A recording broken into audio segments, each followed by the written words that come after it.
এই রেসিপিটা আমরা উপোসের দিন খেয়ে থাকলেও এটা কিন্তু খুব উপকারী একটা রেসিপি। অতি অবশ্যই সেটা মুগের ডাল এবং প্রচুর পরিমাণে সবজি দিয়ে অল্প তেল মশলা দিয়ে খেতে হবে, তবেই শরীর স্বাস্থ্য ভালো থাকবে। আমি বলছি সাবুদানা খিচুড়ির কথা। সাবুদানার মধ্যে আছে প্রচুর পরিমাণে কার্বোহাইড্রেট। যারা ভাত খেতে পছন্দ করেন না তারা কিন্তু ভাতের বদলে সাবুদানা খেয়ে দেখতে পারেন, উপকারে লাগবে। এবং এটা প্রচুর শরীরে শক্তি সঞ্চয় করতে সাহায্য করে।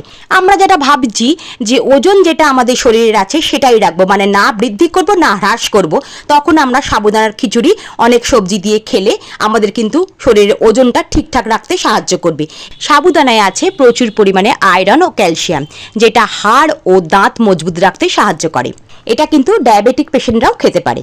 সেই জন্য শরীর ভালো রাখতে আমরা যদি হেলদি খাবার খেতে চাই, সকালে ব্রেকফাস্ট বলুন বা লাঞ্চ বা ডিনার, এটা কিন্তু খাওয়া যেতেই পারে। আমি খোসবাড়ি পরম্পরা চৈতালি, আজ তবে আসি। ভালো লাগলে একটা লাইক দেবেন।